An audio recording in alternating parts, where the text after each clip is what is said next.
ঈদুল আজহার সামনে রেখে সারা দেশে সাশ্রয়ী মূল্যে পণ্য বিক্রি শুরু করেছে টিসিবি। 720টি ট্রাকের মাধ্যমে চিনি, তেল ও ডাল পৌঁছে যাচ্ছে নিম্ন আয়ের মানুষের কাছে। আগারগাঁওয়ে টিসিবির ট্রাকসেল কার্যক্রম উদ্বোধন করে বাণিজ্যমন্ত্রী খন্দকার আব্দুল মুক্তাদির বলেন, নিত্য প্রয়োজনীয় পণ্যের বাজারে সিন্ডিকেট ও কারসাজি ঠেকাতে সরকার পরিকল্পিতভাবে কাজ করছে। বিস্তারিত সুমাইয়া খানের রিপোর্টে। ঈদ আসবে, সাথে ক্যাশব্যাকও আসবে। নিজের বা প্রিয়জনের জন্য কেনাকাটায় এবারও নগদ পেমেন্টে পাচ্ছেন দারুণ ক্যাশব্যাক। তাই যাই কিনুন, পেমেন্ট করুন নগদে।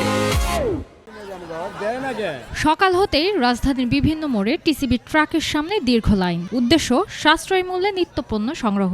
ঈদুল আজহা উপলক্ষে সারা দেশে শুরু হয়েছে টিসিবির বিশেষ এই ট্রাকসেল কার্যক্রম। এই দফায় একজন কার্ডধারী 130 টাকা লিটার সয়াবিন তেল, 70 টাকা কেজি মসুর ডাল এবং 80 টাকা কেজি চিনি কিনতে পারছেন। সবকটি জেলা এবং উপজেলা পর্যায়ে 21 মে পর্যন্ত চলবে এই কার্যক্রম। এদিকে টিসিবির কার্যক্রমে স্বচ্ছতা ফেরাতে কঠোর অবস্থান নিয়েছে বাণিজ্য মন্ত্রণালয়। এখন থেকে ডিজিটাল পদ্ধতিতে সঠিক ব্যক্তির হাতে কার্ড পৌঁছে দিতে কাজ করছে সরকার। গত সরকার পতনের পরে আমরা দেখলাম যে 1 কোটি উপকারভোগীদের মধ্যে প্রায় 59 লাখই প্রশ্নবিদ্ধ ছিল, ভুয়া ছিল। 1 কোটির মধ্যে 59 লাখ।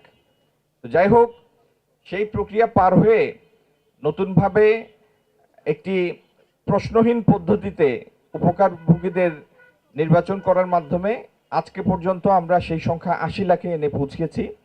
আরও 20 লাখকে সেই তালিকার মধ্যে অন্তর্ভুক্ত করা হবে।